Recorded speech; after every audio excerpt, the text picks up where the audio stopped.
안녕하세요. 전 서울 근교에 살고 있는 30대 여성입니다. 평소 열차를 애청하는 애청자인데요. 사연을 듣다 보니 진짜 다양한 사연들이 많더라고요. 각양각색의 사연들을 듣고 있는데 제 사연도 열차에서 소개되는 사연 못지않아 하소연도 할 겸 쓰게 되었어요. 조금 긴 이야기가 될 수 있겠지만 한번 들어봐 주실래요? 저와 남편은 대학교 때 처음 만났어요. 같이 아르바이트를 하다가 눈이 맞은 케이스인데 사귀다 보니 남편이 군대를 가게 됐고 어쩌다 보니 꽃신을 신게 되었어요. 꼭 기다려야지 했던 것은 아니었는데 기다리다 보니 전역을 하더라고요. 그렇게 얼떨결에 꽃신까지 신게 된 저는 정신 차려보니 식장이더라고요. 그렇게 전 28살에 남편과 결혼을 하게 되었어요. 양쪽 집 다 고만고만했고 결혼에 보탬을 주실 만한 여유는 없었기에 저희는 다가구 주택의 월세부터 시작했어요. 안 힘들었다면 거짓말이죠. 힘들었어요. 그 월세방 벗어나보고자 남편과 저 참 열심히 살았어요. 하지만 5년이 지나도 사정은 크게 나아지진 않더라고요. 그래도 한 단계는 올라가 전세를 얻어 살게 되었죠. 이제 집살 일만 남았다면서 저흰 서로를 보듬어주며 지냈어요.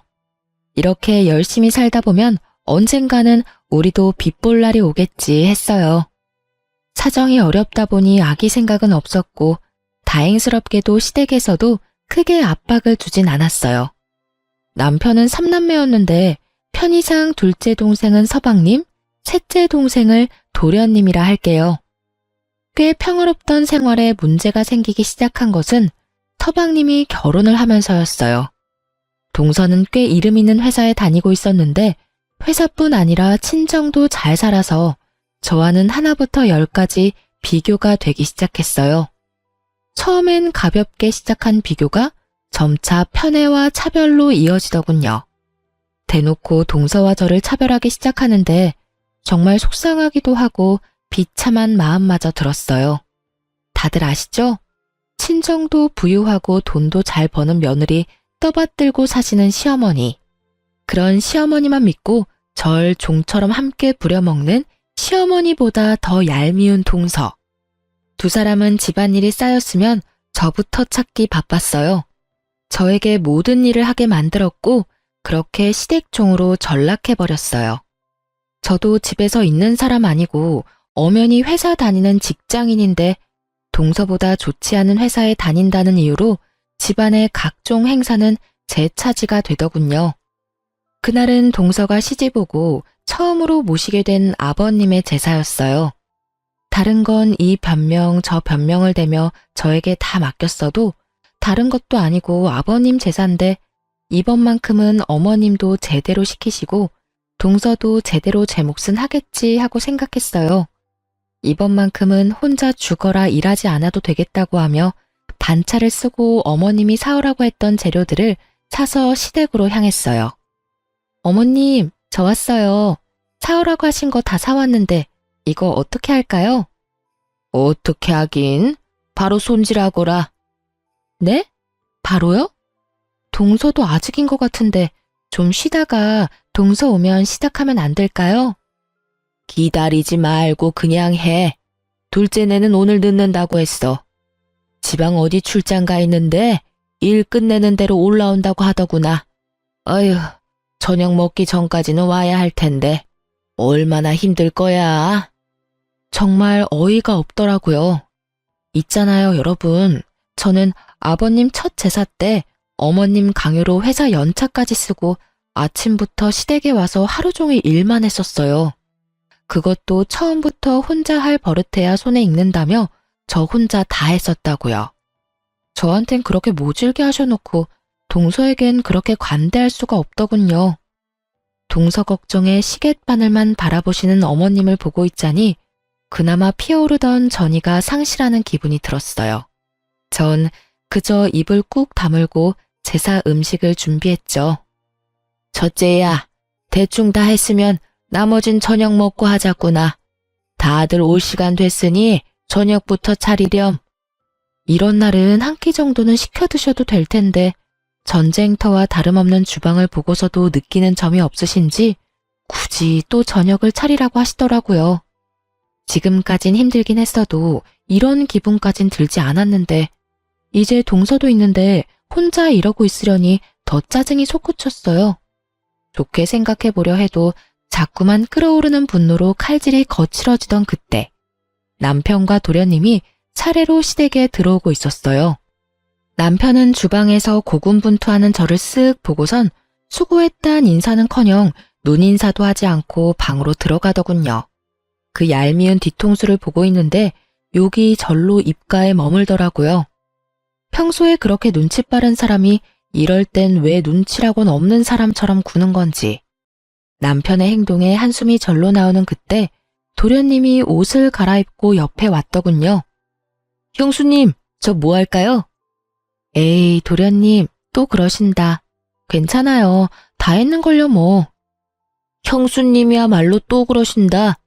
매번 할 일이 이렇게나 많은데 뭘 매번 괜찮대요. 일단 설거지 나온 것부터 할게요. 형수님은 음식을 맡아주세요. 전 아무리 해도 안 늘더라고요. 그러면서 말릴 새도 없이 설거지를 시작했고 그 모습을 본 어머님이 노발대발하시며 주방으로 오셨어요. 아들, 너 뭐해? 당장 나오지 못해? 보면 몰라. 설거지 하잖아. 금방 하니까 도와줄 거 아니면 나가주세요, 어머니. 네가 왜 설거지를 해? 여기 여자가 둘이나 있는데. 여자가 둘이나 있으면 뭐해? 엄마는 아무것도 안 하고 매번 형수님만 주방 붙박이잖아. 그나저나 작은 형수는 왜 아직 안 왔어? 둘째는 출장 가서 오고 있는 길이라고 하더라. 얼마나 힘들 거야? 그래서 엄마가 천천히 조심해서 오라고 했어. 잘했지? 참도 잘하셨네. 우리 형수님은 보나마나 반차 쓰고 오셔서 이러고 계실 텐데 작은 형수는 출장을 가셨어? 시집와서 처음 지내는 시아버지 제사에? 진짜 출장 가신 거면 어쩔 수 없지만 내 생각엔 아니라고 본다. 언제부터 제사라고 엄마가 노래를 불렀는데 하필 오늘 출장이라니. 엄마는 그걸 믿는 거야? 아니면 작은 형수라서 눈 감고 넘어가 주는 거야? 넘어가긴 뭘 넘어가? 출장 갔다고 하면 출장 간 거지. 넌 왜 사람 말을 못 믿니? 그 큰 회사에서 갑자기 출장 가는 일도 있고 그런 거지. 그 큰 회사라면 더욱 일정이란 걸 중시할 거니까 하는 말이야, 엄마. 아유, 됐으니까 뭐라도 도우실 거 아니면 나가주세요, 제발. 빨리 끝내고 밥 좀 먹자. 아들 배고프다고. 어머님은 도련님의 말에 할 말이 없으신지 구시렁구시렁 하시다 안방으로 들어가시더라고요. 정말 그야말로 도련님이 가려운 등을 벅벅 긁어주는 기분이었어요. 그렇게 전 입가에 미소를 지으며 저녁을 차렸고 도련님은 마지막까지 절 도왔어요. 어쩜 그리도 타이밍을 잘 맞추는 것인지 저녁을 다 차리고 나니 동서와 서방님이 들어오더군요. 엄청 바쁘다면서 쇼핑은 언제 한 것인지 어머님께 드릴 선물을 하나를 안고서 들어오는데 어머님의 얼굴엔 한바구음이 걸렸고 전 동서의 아첨에 고개가 절로 내저어졌습니다. 어머님, 저희 왔어요. 어머, 딱 맞춰서 왔구나. 지금 딱 밥상 차렸는데. 얼른 손 씻고 와서 밥 먹으렴. 시장하지? 조금요. 아, 어머님, 이거 받으세요. 이거 어머님 선물이에요. 어머나, 이게 다 뭐니? 그냥 와도 되는데 매번 이렇게 뭘 가지고 와? 에이, 어머님. 그래도 시댁 오는데 어떻게 빈손으로 와요? 어떻게 빈손으로 오기는 그냥 오면 되는 거지. 매번 빈손으로 오는 애도 있는데 뭘. 역시나 어머님의 입에선 동서를 향한 칭찬과 함께 저를 향한 비아냥도 나오더군요. 저는 귀가 없는 사람처럼 두 사람의 대화를 무시한 채 식탁에 앉았고 저의 양쪽엔 남편과 도련님이 앉았어요. 두 사람만의 세상에서 나온 어머님과 동서도 주방으로 들어왔고 정말 말 그대로 잘 차려진 밥상에 앉은 동서는 왜인지 젓가락이 허공에 떠돌고 있더군요. 새아가, 왜 그러니? 입맛에 맞는 게 없어? 네? 그게 점심 때 과하게 먹었더니 좀 가벼운 게 먹고 싶어서요. 혹시 샐러드 같은 건 없을까요? 샐러드? 아유, 없으면 만들면 되지. 첫째야, 얼른 샐러드 좀 해서 오거라. 제사 지내는 날 샐러드를 찾는 게 제정신 박힌 사람이 할 수 있는 짓인가요? 아니, 찾을 수도 있다고 쳐도 샐러드가 무슨 나와라 뚝딱 하면 나오는 것도 아니고 재료도 소스도 없는데 어떻게 뚝딱 만들어내나요? 거기에다 왜 제가 동서가 먹고 싶은 샐러드까지 만들어 와야 하는 건지 도저히 이대로는 안 되겠다는 생각을 한마디 하려는 찰나 저보다 더 기가 찬다는 듯 도련님이 나서 입을 뗐습니다. 아니, 내가 웬만하면 참으려고 했는데 이게 무슨 경우예요? 작은 형수는 손이 없어요? 아님 예의가 없는 건가? 자신에게 향하는 노골적인 비난의 화살에 동서는 버럭버럭하며 대항하더군요. 도련님, 말씀이 너무 심하신 거 아니에요? 그리고 전 그저 샐러드는 없냐고 물었을 뿐이에요. 그게 경우 예의까지 찾을 일인가요? 정말 몰라서 물으세요? 생각 같아선 와, 진짜 개어이가 없다는 말이 나오려다 그것도 많이 순화해서 한 말인데. 뭐라고요? 내가 작은 형수 뻔뻔하신 건 진작 알고 있었지만 이 정도일지는 몰랐네요. 아버지 제사인 거 뻔히 알면서 출장 일정 잡은 것도 어이가 없는데 큰 형수가 기껏 차린 밥상에서 샐러드나 찾고 있는 꼴을 보자니 작은 형수 인격이 딱 보이네요. 이런 걸 보고 이런 말을 한다죠? 얼굴에 철판 잘 깔려있다. 뭐 이런. 도련님, 동서의 언성이 높아지자 어머님이 큰 싸움 나겠다 싶었는지 급하게 제지하고 나서더군요. 그만들 하렴. 첫째 넌 왜 샐러드를 준비 안 해서 왜 이 분란을 만드니? 샐러드 같은 건 네가 센스 있게 진작 준비했어야지. 넌 맏며느리라는 애가 그렇게 센스가 없어? 정말 어이가 없더군요. 이때껏 단 한 번도 샐러드 드시는 꼴을 본 적이 없는데 제가 어떤 센스를 발휘했어야 샐러드를 준비할 수가 있었을까요? 이번에야말로 제가 한마디를 해야 하는 상황 같더군요. 어머님, 제가 시집 온 지 5년이 지났어요. 그동안에 단 한 번도 샐러드를 찾으신 적이 없는데 제가 무슨 수로 샐러드를 준비하겠어요? 그러지 않아요? 그리고 동서, 샐러드가 먹고 싶으면 동서가 직접 사서 와. 없는 거 뻔히 알면서 찾지 말고. 동서 때문에 기껏 고생은 고생대로 하고 욕은 욕대로 먹고 이게 뭐야? 예, 너 지금 나 들으라고 하는 말이니? 내가 언제 너한테 욕을 했다고 그러니? 아, 그렇죠? 욕 빼곤 다 하셨는데. 전 꼭 욕 한 바가지는 먹은 기분이라 저도 모르게 말이 그렇게 나왔네요. 너 정말 웃기는 애구나. 내가 너한테 뭘 어떻게 했다고 이렇게 기분 나쁜 티를 팍팍 내고 있니? 물으시니까 말씀드려 볼게요. 어머님, 저 시집와서 아버님 첫 제사 때 일 바빠서 연차 못 낸다고 하니까 뭐라고 하셨는지 기억은 나세요?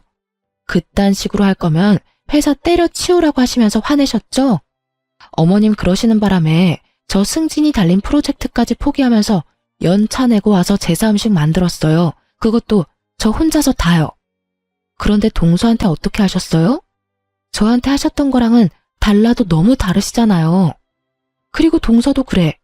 나 동서가 이름도 없는 작은 회사 다닌다고 해도 회사 일 바쁘다면 굳이 나처럼 무리하면서까지 오라고 할 생각 추호도 없어.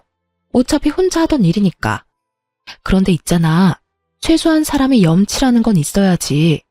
이 시간에 와서 차려준 밥상에 숟가락만 얹는 처지에 있을 리 없는 샐러드나 찾는 건 동서도 좀 아니라고 생각하지 않아? 제 말에 어머님은 할 말이 없으신지 어버버 하고 계셨고 동서는 얼굴을 붉히며 고개를 숙이더군요. 숙임의 의미가 반성보단 분노에 가까웠지만 그 콧대 높던 동서의 정수리를 보고 있자니 좀 통쾌하긴 했어요. 분위기가 이러하자 서방님은 화제를 돌리더군요. 아유, 형수님, 제가 대신 사과드릴게요. 죄송해요. 기분 푸세요. 아참 형, 이사할 수도 있다며? 어떻게 하기로 했어? 결정은 했어? 아직 고민 중이야. 대출을 끼자니 이자 부담이 너무 클 것 같고 그렇다고 계속 살던 집에 살자니 그것도 아닌 것 같고. 서울바닥에 집은 이렇게나 많은데 왜 내 집은 없는 건지. 아휴. 그 당시 저흰 이사를 해야 하나 말아야 하나, 무리를 해서라도 집을 사야 하나 말아야 하나 고민하던 중이었는데 서방님이 하필 집 이야기로 화제를 돌렸고 듣고 있던 동서가 그만 말실수하고 말았어요. 저희 부부는 굳이 알아서 좋을 것 없는 사실을 알게 된 것이었죠. 그래도 집 사서 이사하시는 게 좋지 않을까요? 저희 집값도 올랐어요. 당장은 이자 부담이 되더라도 일단 사시는 게 더 이득일 것 같은데. 매번 이사하는 비용도 장난 아니잖아요. 그렇지 않아요, 형님? 그렇게 생각하면 그렇긴 한데 그래도 대출 금액이 워낙 크니 고민스럽긴 해. 그나저나 집값 또 올랐어? 저번에도 올랐다고 하더니. 좋겠다. 그 집 결혼할 때 산 집이지? 네, 어머님께서 장만해 주셨잖아요. 잠깐만. 지금 동선의 집을 어머님이 해주신 거라고? 네. 아, 형님 모르셨어요? 전 당연히 아시는 줄 알았는데. 어머, 저 실수한 걸까요? 그런 기분 아세요? 뒤통수를 크게 한 대 맞은 기분. 앞서 말씀드렸다시피 저흰 월세집에서 시작했습니다. 월세집에서 시작했다고 해서 큰 불만은 없었어요. 양쪽 집 다 도와줄 여력이 되지 않았으니 어쩔 수 없다고 생각했으니까요. 아니, 도와주실 수 있다고 한들 도와주고 말고를 결정하시는 것은 부모님들의 몫이니까요. 그런데요, 여러분, 저 지난 5년 동안 그야말로 시댁 일이라면 도맡아서 다 해왔어요. 동서가 시집 오고 난 뒤에도 마찬가지이고요. 그놈의 빌어먹을 맏며느리 타령을 하시며 종처럼 부려먹으셨으면서 저희가 집 때문에 돈 때문에 고민할 때는 말 한마디 없으셨던 분이 어머님이세요. 그랬던 어머님께서 동선에 집을 사주셨다니 섭섭할 만도 하다고 생각하지 않으신가요? 남편 역시 저와 생각이 같은지 섭섭한 기색을 감추지 못하고 있더라고요. 도련님 역시 놀란 듯 토끼 눈을 하고 있더니 이내에 고개를 내저었고 어머님, 서방님, 동서는 남편과 저의 눈치를 살피기 바쁘더군요. 침묵은 길어졌고 그 침묵을 깬 건 다름 아닌 어머님의 헛기침이었어요. 너희 너무 섭섭하게 생각하지 말아라. 너희가 결혼할 때는 알다시피 도와줄 형편이 안 됐어. 그런데 너희도 알지? 시골에 작은 땅이 있던 거. 그게 둘째네 결혼할 때 개발된다고 땅값이 엄청나게 올랐지. 그래서 처분해서 둘째네 집 해준 거야. 너희 때야 없어서 못 해줬지만 둘째 때야 타이밍 좋게 돈이 생겼으니 도와주는 게 당연한 거 아니겠니? 그렇긴 하지만 섭섭한 마음이 드는 건 어쩔 수 없네요, 어머님. 섭섭? 내가 이런 말까지 안 하려고 했는데 너랑 둘째랑 같니? 넌 시집 올 때 몸뚱이 하나 덜렁 가지고 왔고 둘째는 갖출 거 다 갖춰서 왔다. 그러니 나도 받은 대로 해주는 건 당연한 거 아니니? 몸뚱이 하나 덜렁 왔다니요, 어머님. 저희 결혼할 때 이 사람 장남 노릇하느라 집에 돈이란 돈은 다 가져다 줘서 모은 돈 하나 없었어요. 그래서 저희 처음 시작할 때 전부 제가 모은 돈으로 시작했다고요. 그래서 지금 그 코딱지만한 돈으로 생색이라도 내려는 게야? 생색이 아니라 사실을 말씀드리는 거예요. 어머님이 매번 저한테 몸뚱이만 가지고 시집 왔다고 하시니까요. 언제 또 내가 매번 그랬다고 그러니? 오늘은 네가 섭섭하다 그러니까 나도 상황을 설명하다 보니까 그랬던 거지. 아니, 그리고 내가 내 돈으로 내가 썼다는데 그걸 너한테 일일이 설명해야 하니? 너 혹시 내 재산 탐내는 거니? 설마 그런 거야?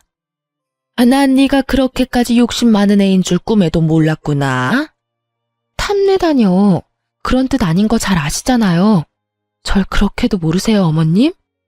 글쎄, 난 잘 모르겠구나. 어쨌든 이 이야기는 더는 꺼내지 말거라. 내가 때가 되면 어련히 너희 목도 줄 터이니 기다려. 알겠어? 할 말이 없더군요. 한순간에 전 어머님께 있는지도 몰랐던 재산이나 탐내던 며느리가 되었고 오해는 풀지도 못한 채 마음의 섭섭함만 남았습니다. 그날 밤 집으로 돌아와 멍하니 있으니 남편이 말하더군요. 여보, 기분 많이 상했지? 내 기분도 이런데 당신은 오죽하겠어. 그렇지 뭐. 당신도 섭섭했지?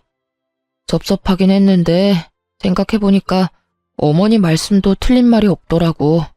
본인 돈으로 본인이 도와주겠다는데 우리가 뭐라고 간섭하겠어. 그냥 지금처럼 우리 힘으로 이뤄가면서 열심히 살자. 도움받을 거라 생각도 안 하고 살았다는 걸 뭐. 우리 진짜 열심히 살자. 그렇게 저흰 다시 한번 서로를 보듬어 주었습니다. 하지만 그런 저희를 무너뜨리는 일이 벌어지고야 말았어요. 저희가 바로 전세 사기를 당하고 만 것이었어요. 깡통 전세. 뉴스에서만 보던 깡통 전셋집이 바로 우리 집이더군요. 여러 채의 집을 묶어 대출받았던 터라 저희는 대출 초과라는 것을 알 수가 없었고 중개사분만 믿고 계약을 해버렸던 것입니다. 경매가 진행된다고 한들 저희 순서까지 남는 돈은 거의 없었고 경매가 진행되는 데까지도 시간이 오래 걸린다고 하더군요. 그야말로 저흰 오갈 데 없는 처지가 되어버린 거죠. 상황이 그렇게 되니 남편이 어머님께 도움을 청해봤지만 어머님의 반응은 참 차가웠어요. 어머니. 그래 아들, 무슨 일이야? 목소리가 왜 이렇게 안 좋니? 무슨 일이 있어? 그게 저희 전세 사기 당했어요. 그 돈 저희 전 재산인데 집주인이 집 여러 채를 묶어서 담보대출을 했었나 보더라고요. 금액도 많고 저희 순위가 워낙 뒷순이라서 건물을 정리해도 저희까지 올 돈이 거의 없을 거라고 하네요. 뭐? 전세 사기? 그러게 잘 알아봤어야지. 그래서 어떡하니? 지낼 데는 있어? 그래서 말인데 한동안만 신세 좀 지면 안 될까요? 저희가 열심히 벌어서 보증금만 마련되는 대로 다시 나갈게요. 부탁 좀 드려요, 어머니. 우리 집에? 아유, 난 싫다, 아들. 아무리 자식이라고 해도 불편해. 그러지 말고 있는 돈으로 원룸이라도 구해봐. 그 정도 돈은 있지 않니? 아마 그 편이 나을 거다. 첫째도 나랑 살려면 얼마나 불편하겠어? 아무리 그래도 시댁인데. 그러니 원룸이라도 알아보려무나. 알겠지? 그럼 그런 줄 알고 끊는다. 여차하면 저도 거들려고 스피커폰으로 통화를 하고 있었는데 제가 거들 틈 따윈 없더군요. 어머님의 반응에 전 어이가 없는 나머지 웃음이 났고 남편의 반응도 저와 별반 다르진 않았어요. 남편이 주워온 자식도 아닌데 정말 해도 해도 너무하신다는 생각밖에 들지 않았어요. 깊은 한숨을 내쉬던 저는 동서에게 전화를 걸어 사정을 설명했고 그 어떤 부탁을 하기도 전 동서는 딱 잘라 여윳돈이 없다고 하며 전화를 끊더군요. 저흰 하는 수 없이 친정의 신세를 지게 되었죠. 좁은 집에 사위와 함께하는 생활이 불편하실 텐데 생각도 하지 않으시고 오라고 하시더라고요. 그렇게 저흰 친정에서 지내게 되었고 엄마는 저희만 불편하지만 않다면 편하게 지내라고 해주셨죠. 이후 저흰 아주 잘 지냈어요. 남편은 엄마를 친엄마처럼 잘 따랐고 저희 엄마 역시 남편에게 잘 대해주었어요. 그렇지 않아도 아빠가 돌아가신 지 얼마 되지 않아 적적하던 터에 저희가 와주어서 엄마는 너무 좋다는 말을 자주 해주셨어요. 지금 생각해보면 아마 저희가 혹시라도 눈치를 볼까봐 그런 말을 자주 해주셨던 것 같아요. 그렇게 친정에서 지낸 지 일주일이나 지났을까요? 도련님이 우리 회사로 찾아왔더군요. 그러면서 저에게 통장과 도장을 내밀며 말했어요. 형수님, 이거 진짜 얼마 안 되는데 집 구하실 때 보태 쓰세요. 도련님이 내민 통장에는 1,000만 원이 넘는 돈이 들어있더군요. 직장을 구한 지 얼마 되지 않은 도련님이 아끼고 아껴 모은 전 재산이었습니다. 도련님의 마음이 너무나 고마워 눈물이 나더군요. 전 도련님께 마음만 받겠다며 혹시나 필요한 일이 생기면 그때 다시 달라고 했고 도련님은 알겠다며 통장을 다시 넣으시곤 마지막까지 꼭 연락 달라고 하더군요. 참 따뜻했어요. 도련님의 마음이요. 그 따뜻함에 힘을 얻어 저희 부부는 참 열심히 살았어요. 언제까지 엄마에게 생활비도 드리지 못한 채 신세를 질 순 없으니까요. 친정에서 신세를 지는 동안 저흰 얼마 되진 않지만 전세금을 넘겨받았어요. 다행히 확정일자와 전입신고는 되어 있어 경매 절차로 큰 피해는 겨우 막았거든요. 그 돈의 절반은 엄마에게 드렸어요. 그간 드리지 못한 생활비였죠. 하지만 엄마는 한사코 거부하시며 생활에 보태 쓰라고 하시더군요. 엄마에겐 죄송했지만 그 돈은 넣어두기로 했습니다. 훗날 우리가 잘 된다면 엄마에게 더 잘해드리자고 남편과 다짐 또 다짐하면서요. 그렇게 시간은 흘렀고 마음만큼이나 추웠던 겨울이 지나고 날이 무더워지던 어느 날이었어요.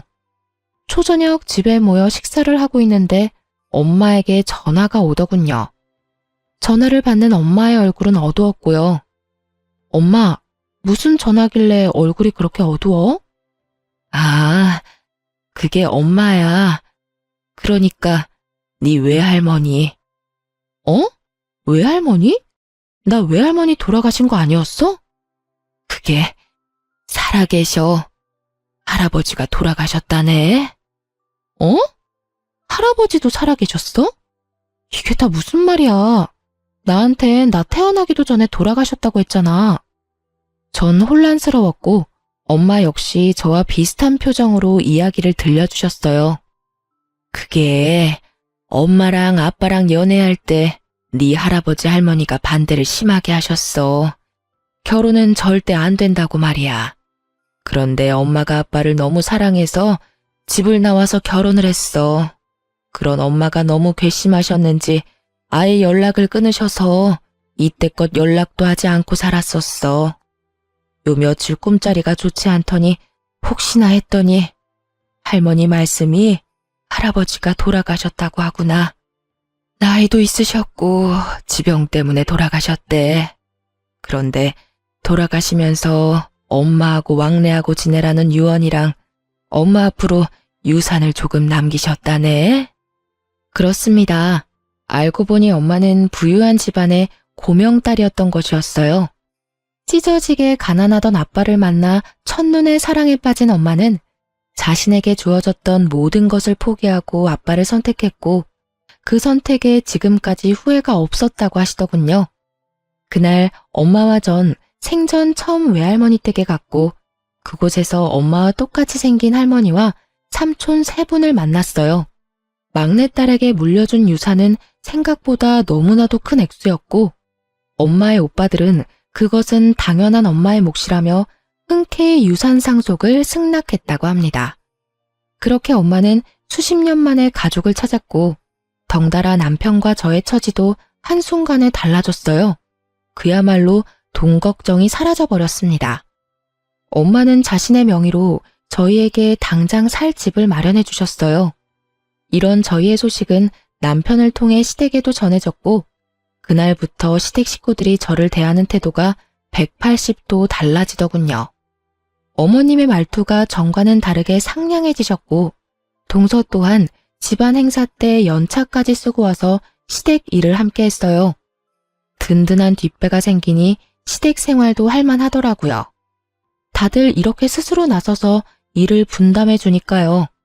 하지만 그 할만한 시댁살이도 그리 길지 않았어요. 다들 저에게 잘 대해준 이유가 있었으니까요. 그 인간 같지도 않은 것들이 속내를 드러내기 시작한 건 가을이 지날 무렵이었어요. 주말에 다 함께 모인 식사 자리에서 슬슬 말을 꺼내기 시작하더군요. 처음 입을 연 건 다름 아닌 어머님이었습니다. 저에게 말을 꺼냈다간 단칼에 거절당할 것을 알았는지 남편에게 말을 붙이더군요. 저기 동훈아, 부탁이 있는데 말이다. 네, 어머니, 말씀해 보세요. 무슨 일 있으세요? 그게 둘째네가 둘 다 회사를 그만둔다고 하는구나. 사업이 하고 싶은가 봐. 네? 그게 사실이야? 사실이에요, 재수씨. 둘 다 직장 좋은데 갑자기 왜 사업바람이 불었대? 다시 잘 생각해봐. 친구들 보니까 퇴직금에 집 담보대출까지 내서 사업들 하던데 잘 되는 꼴을 본 적이 없어. 다들 직장 생활을 하던 그때가 그립다고 하더라니까. 그러니까 너랑 재수 씨도 잘 생각해. 결혼한 이래에 남편의 입에선 가장 바른 말이 흘러나왔고 남편의 말을 듣고 있던 동서가 말했어요.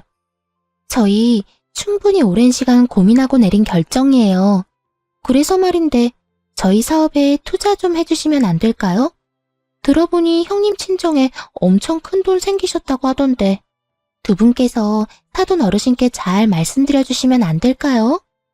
제 돈도 아니고 친정엄마의 돈을 빌려달라도 아니고 투자하라뇨. 이건 그냥 내놓으라는 말이 아닌가요? 무리한 요구를 하는 세 사람보다 더 어이가 없는 것은 남편이었어요. 단칼에 거절해야 할 상황에 고민하고 있더라고요. 괜히 제가 나섰다간 가족 간의 마음만 상할까 싶어 지켜만 보려고 했는데 남편 하는 꼴을 보니 이대로 뒀다간 없는 돈으로 사업 자금을 대준다고 덜컥 약속이라도 할 것 같아 입을 뗐어요. 아니 동서, 지금 그 말이 말이 된다고 생각하고 말하는 거야? 애초에 말이 되지 않잖아. 우리 엄마 돈으로 왜 동선의 사업에 투자를 해야 해? 동선의 친정 잘 살잖아. 그렇게 사업이 하고 싶으면 동선의 친정에 가서 말해. 사돈한테까지 손 벌리지 말고. 그게 저희 친정에선 시집간 딸한텐 투자는 해주지 않으신다고 해서요. 동서 친정에서도 안 한 투자를 우리 친정에선 할 거라고 생각했어? 투자할 생각 없으니까 다신 이 이야기 꺼내지도 마.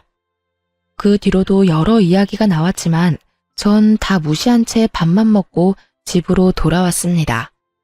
세 사람과 입씨름을 한 터라 고단했는데 남편까지 절 들들 볶더라고요. 우리가 매몰차게 외면당했던 것은 기억도 나지 않는지 한 번만 도와주자고 저를 설득하다 자기 맘대로 되지 않자 화까지 내곤 방으로 들어가 버리더군요.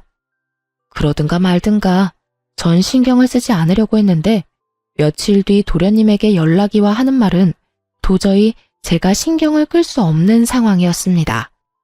전 이 빌어먹을 집안과 끝내야 하겠다는 결심을 하게 되었어요. 형수님, 조심하셔야 해요. 엄마, 형, 작은 형수까지 지금 제정신이 아니에요. 말도 안 되는 계획을 세우고 있는데 도저히 이건 아니다 싶어서 전화했어요. 도련님의 기뜸이 있어서였을까요? 이후에 일어나는 모든 일이 놀랍지도 않더라고요. 도련님에게 모든 사실을 듣고 난 후 어머님은 집을 팔아 저희 집으로 짐을 싸서 들어오셨어요. 그 집을 팔아 서방님의 사업 자금을 대주셨다고 하더라고요. 예상했던 일이었어요. 예상보다 빠르게 움직이시긴 했지만요. 남편과 어머님은 합심해 저를 압박하기 시작했고 전 아무것도 모르는 척 그 장단에 맞춰주었죠. 저의 연기에 어머님은 콧방귀가 절로 나오는 말을 하더군요. 그래서 제가 뭘 어떻게 해드리면 되는데요. 저 요즘 두 사람 때문에 너무 힘들어요. 저 좀 그만 괴롭히고 원하시는 걸 말씀해 보세요, 어머님. 아가, 그게 나 신축 아파트에서 살아보는 게 소원이야, 신축. 나 아파트 좀 장만해주면 안 되겠니? 아파트요? 그것도 신축이요? 일단 생각 좀 해볼 테니 적당한 매물이 있나 한번 알아보세요. 그날부터 어머님은 신나서 집을 알아보러 다니시더군요. 얼마나 부지런하게 다니시는지 그 덕분에 제 이혼과 복수는 수월하게 착착 진행되었죠. 디데이가 얼마 남지 않은 날, 한껏 상기된 얼굴로 어머님이 집으로 돌아오시더군요. 어머님의 손엔 10억이 넘는 아파트 계약서가 들려 있었어요. 어머님, 이게 뭐예요? 매매 계약서? 10억이 넘는데요? 뭐긴 뭐야. 네가 사준다고 했던 신축 아파트 계약서지. 오늘 계약했어. 마침 이 근처에 마음에 딱 드는 집이 있지 뭐니. 중개사 말이 그런 매물은 빨리 계약해야 한다고 해서 그냥 계약해버렸어. 잔금은 2달 뒤에 주면 되니까 천천히 준비해 주렴. 알겠지? 어머님은 알아서 무덤을 파고 계셨고 전 다음 타자를 기다렸어요. 도련님에게 전해 들은 바론 여기서 끝이 아니었으니까요. 기다리고 기다리던 동서에게서 전화가 오던 날, 전 크게 한번 웃고 동서의 전화를 받았습니다. 여보세요? 동서, 무슨 일이야? 형님, 소식 들었어요. 어머님 집 해주시기로 하셨다면서요? 역시 우리 형님 통도 크셔. 그래서 말인데요. 저희도 좀 도와주시면 안 될까요? 어머님께서 투자해주셔서 시작하긴 했는데 생각보다 반응이 좋아서 좀 확장하려고 하거든요. 그만큼 좋은 아이템이에요. 그래? 그래서 언제까지 얼마나 필요한 건데? 2억이요. 어머님 집값에 비하면 아무것도 아니죠? 빠르면 빠를수록 좋으니까 마련되는 대로 보내주세요, 형님. 이쯤 되니 시댁 식구들은 절 돈 나오는 자판기쯤으로 알고 있는 것이 분명하더군요. 동서는 당연히 제가 도와줄 것이라고 생각했는지 저는 1원도 입금하지 않았는데 사업을 무리해서 키우기 시작하더라고요. 도대체 저의 복수를 얼마나 더 도와주려고 하는 것인지. 그쯤 되니 기특한 마음마저 들었어요. 드디어 결판의 날이 다가왔어요. 전 남편에게 어머님과 함께 계약한 집을 좀 둘러보고 밥이라도 먹고 오라며 집에서 내보냈어요. 마지막 만찬을 즐길 기회를 준 것이었죠. 두 사람은 아무런 의심도 하지 못한 채 집을 나섰고 전 예약해놨던 이삿짐 센터 직원들을 불러 짐을 싹 빼버렸습니다. 그래요. 전 엄마가 마련해준 집을 처분했고 그날은 그 집에서 그 뻔뻔한 인간들을 쫓아내고 제가 이혼을 통보하는 날이기도 했죠. 텅텅 빈 집에서 기다리고 있으니 입이 귀에 걸린 어머님과 남편이 들어오더군요. 두 사람은 저의 예상대로 텅 빈 집을 보고선 토끼 눈이 되었어요. 집이 왜 이래? 아, 가구 가전 다 바꾸려고? 아닌데? 우리 이사 들어올 때 전부 새로 산 거였잖아. 집이 왜 이렇긴 팔아서 그렇지. 이 집 팔았어. 내일이면 다른 사람 이사 들어올 거야. 뭐? 그런 중요한 일을 왜 나랑 상의 한마디도 없이 결정한 거야? 아니, 다 됐고, 그럼 우린 어디서 살아? 이사 갈 집은 어딘데? 애초에 우리 엄마 집이니까 너랑 상의할 필요가 없었지. 여기서 나가면 너는 너대로 나는 나대로 살 거라서 이사 갈 집 따윈 없어. 아까부터 도대체 무슨 말을 하는 거야? 너는 너대로 나는 나대로 산다니. 나랑 이혼이라도 하겠다는 말이야? 나 당신이랑 이혼할 거야. 제가 이혼을 논하며 이혼 서류를 남편에게 건네자 남편은 충격이 큰지 입을 다물었고 어머님이 노발대발하며 따지고 드시더군요. 너 진짜 정신이 어떻게 된 거 아니니? 아까까진 아무 말도 없다가 갑자기 이혼은 무슨 이혼이야? 이혼은 무슨 이혼이긴요. 그냥 이혼이죠. 제가 웬만하면 어머님이나 어머님 아들이나 데리고 살아보려고 했는데 머릿속에 든 게 웬만하지 않더라고요. 그래서 어쩌겠어요? 이혼해야죠. 예, 너 아까부터 도대체 무슨 말을 하는 거야? 우리 머릿속에 뭐가 들었다고 그러는 거야? 답답해서 미치기 직전인 어머님과 아직도 혼이 나가 있는 남편을 위해 저는 대답 대신 도련님께 전해받은 녹음 파일을 틀었습니다. 두 사람을 기다리는 동안 심심해서 편집해 놓은 터라 엑기스만 남은 편집본이었죠. 시작은 어머님이었어요. 아유, 그런 걱정은 하지도 마라. 일단 밀고 들어가면 자기가 어쩌겠어? 그래도 내가 시어머니인데 쫓아내기야 하겠어? 그러니 내 걱정은 하지도 마.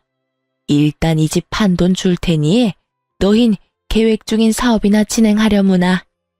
그래도 어머님, 형님 내서 같이 사시려면 불편하지 않으시겠어요? 불편해도 뭐 어쩌겠어. 그리고 오래 살 것도 아닌데 뭐. 적당히 구슬려서 집 이야기 꺼낸 다음에 어영부영할 때 집 계약부터 해버리면 돼. 계약금 냈다는데 뭐 어쩌겠어. 한두 푼도 아니고 그 돈 날리기 싫어서라도 사주겠지 뭐.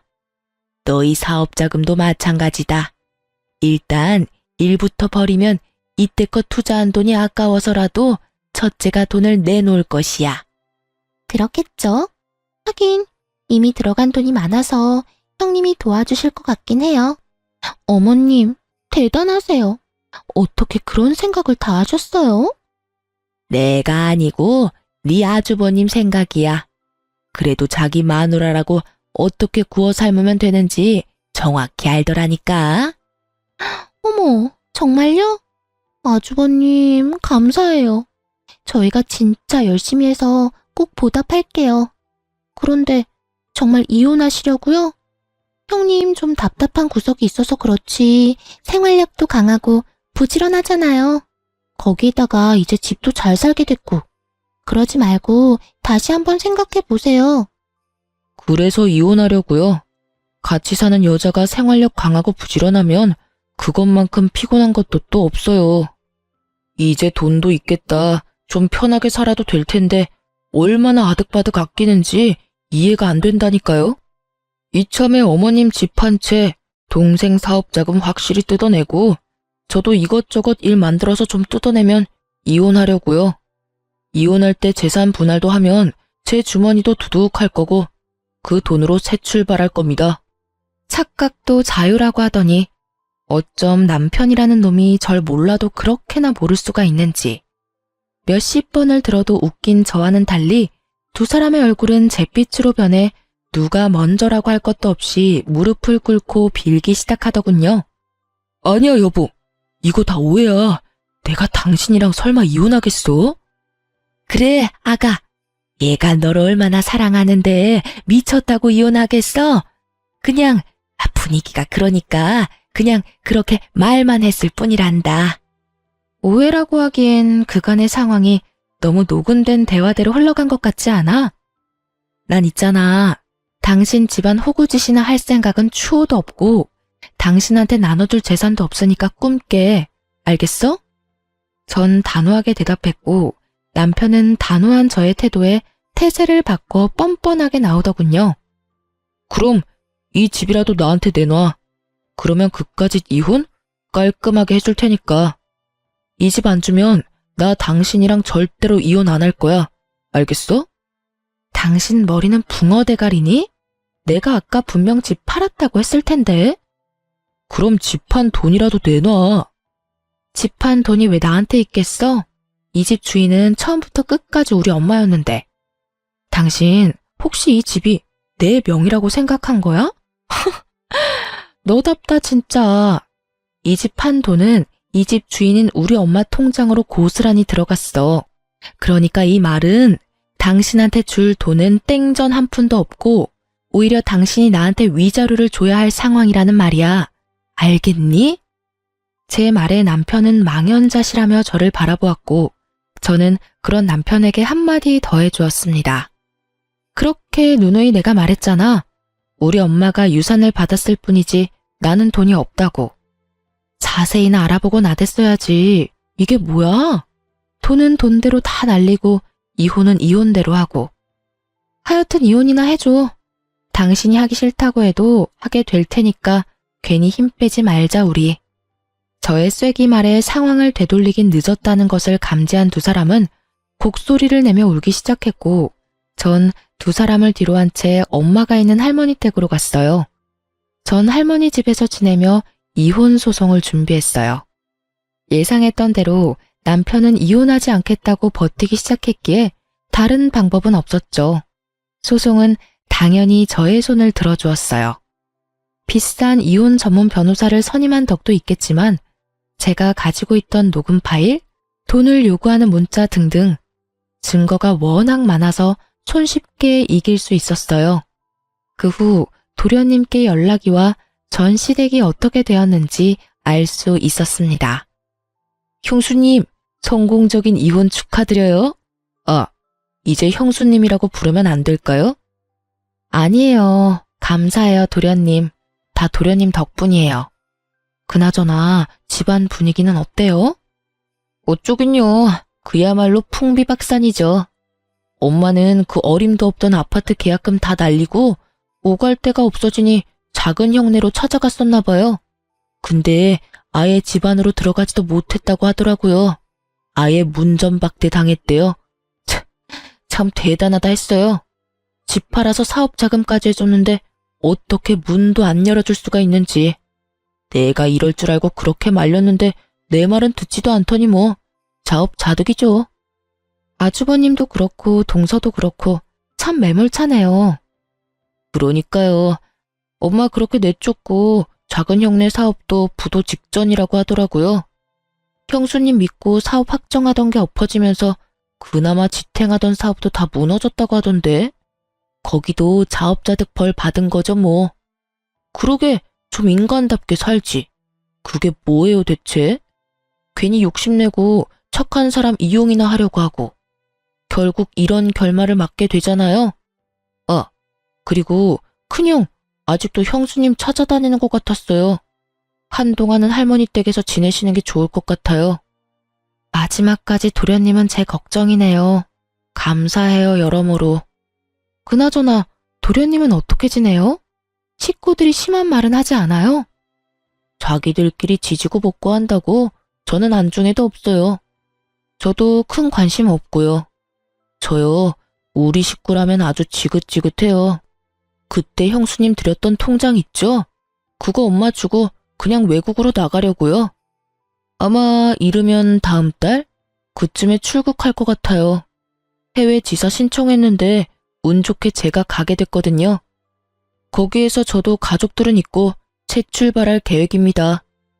축하한다고 해야 할지 참 애매하네요. 그래도 축하해야겠죠? 그럼요. 마음껏 축하해 주세요. 저 진짜 진심으로 기쁘거든요. 축하해요, 도련님. 네, 형수님, 행복하세요. 도련님과의 통화를 마지막으로 전 그 지긋지긋한 집안과도 끝이 났습니다. 요즘 전 엄마와 함께 할머니 댁에서 잘 지내고 있어요. 엄마도 누군가의 딸이었다는 사실을 새삼 느끼고 있답니다. 은근슬쩍 어리광을 부리는 낯선 엄마와 징그럽게 어리광을 부리냐며 핀잔을 주시지만 다 받아주는 할머니를 지켜보는 재미가 아주 쏠쏠해요. 이혼을 준비하며 회사도 그만뒀고 요즘은 취업을 준비하며 휴식기를 보내고 있어요. 결혼 생활을 하며 치열하게 살았던 저에게 주는 작은 선물 같은 시간이네요. 간혹 도련님과는 통화를 하는데 외국 생활이 꽤 잘 맞는다고 하면서 본인은 잘 지내고 있으니 자기 걱정은 하지도 말라고 하더군요. 참 다행이다 싶었네요. 전 한동안은 할머니 댁에서 지낼 계획입니다. 왜 그런 말 있죠? 사연을 듣다 보면 많이 나오던 말인데 똥차 가고 벤츠 온다. 전 그야말로 똥가족이 가고 벤츠 가족이 왔네요. 이 사연을 마지막으로 이젠 정말 그 지긋했던 인연들을 잊고 새 출발하려고 합니다. 부디 앞으로 펼쳐질 저의 새로운 인생을 응원해주세요. 그럼 저는 이만 물러가 보겠습니다. 저의 길고 긴 사연 들어주셔서 감사합니다.